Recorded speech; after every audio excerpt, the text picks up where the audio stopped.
You are 15 years old, born in the merciless heat of the Nubian desert. The year is 1000 BC. There are no borders here, only the sand, the rocks, and the Nile. Your tribe is starving. The rains failed. But the great empire to the north, Egypt, always hungers for one thing: labor. An older raider hands you a water skin and a bone-handled knife. Your job is to find the prey. You walk for 2 days across the scorching dunes, your lips cracked and bleeding. You are tracking footprints in the dust. You find them. An isolated pastoral camp. 5 tents, a dozen goats, 20 people. You don't attack, you are just the eyes. You run back through the freezing desert night to your warband. You draw a map in the sand with a stick. They give you an extra ration of dried meat. You eat it while sharpening your knife, trying not to think about the children in those tents.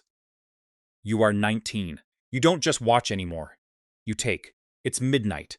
The moon is hidden behind thick clouds. You grip a heavy bronze axe. Your chest is painted with white ash to look like a demon in the dark. The signal is given.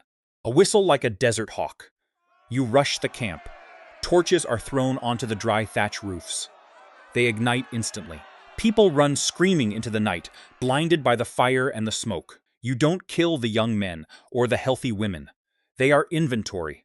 You swing your axe at the old men who try to fight back. The bronze blade bites deep into bone.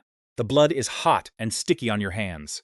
You bind the survivors with thick, coarse hemp ropes, neck to neck, wrist to wrist.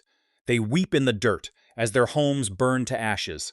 You don't feel pity. Pity doesn't buy grain. You pull the rope tight. You are 24. Catching them is easy. Keeping them alive across the Sahara is the real work. You are managing a human caravan of 50 captives. You march them away from the river to avoid the Medjay, the elite Egyptian desert patrols. The sun is a relentless, crushing weight. The temperature is unbearable. You hold a whip made of hippopotamus hide. Once the line slows, you snap the whip. It tears skin from their backs. You ration the water perfectly, just enough to keep their hearts beating, not a drop more. On the 3rd day, a young woman collapses. Her feet are blistered and bleeding. She can't stand. You unbind her from the line. You don't waste water on the dying. You leave her in the sand. You hear the vultures gathering before you even cross the next dune. The rest of the captives walk faster. Fear is the greatest motivator. You are 28. You have reached the second cataract of the Nile. Towering mud brick fortresses built by the pharaohs guard the river. You can't fight the Egyptian garrisons. They have chariots and composite bows. So, you buy them. You meet a corrupt garrison captain in a shadowed ravine at dusk. He wears fine, pleated linen. You smell of sweat and camel dung. You hand him a leather pouch filled with gold dust, panned from the Nubian hills. He weighs it in his hand. He smiles. He tells you the patrol routes for the next 3 nights. He leaves a blind spot perfectly open for your boats. You load the human cargo onto flat-bottomed reed barges. You float them down the Nile, silently slipping past the fortress walls in the dead of night. You are 34. You are standing in the chaotic, blazing heat of a market in Thebes. You are no longer a savage of the desert. You wear clean linen and silver rings. The captives have survived the journey. Now, you must prepare the product. You force them to bathe in the river. You rub their skin with cheap cedar oil so their muscles shine in the sun. You cover their wounds with clay. A high priest from the temple of Ammon approaches. He needs laborers to haul granite for a new monument. He inspects their teeth, squeezes their arms, checks their eyes. You haggle over the price. 3 pieces of silver and 10 sacks of barley per head, he agrees. The transaction is recorded by a scribe on papyrus. You watch the people you stole from the desert get marched away to die dragging stones under the lash. You walk to the nearest tavern and buy a jar of imported pomegranate wine. You are 42. You control the southern supply chain.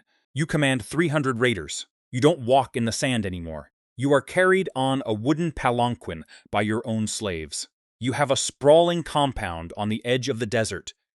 You deal directly with the viceroy of Kush, the pharaoh's right hand in the south. The Egyptian empire is booming. They are building massive temples, and they need thousands of bodies to do it. You provide the bodies. You are so rich, you eat meat every night and wear lapis lazuli around your neck. You consider yourself a king. You raid deeper and deeper into the African interior. You wipe out entire villages, leaving nothing but scorched earth and silence. But kings always get greedy. You receive an order for a massive shipment of laborers. You don't want to march deep into the desert. You are tired.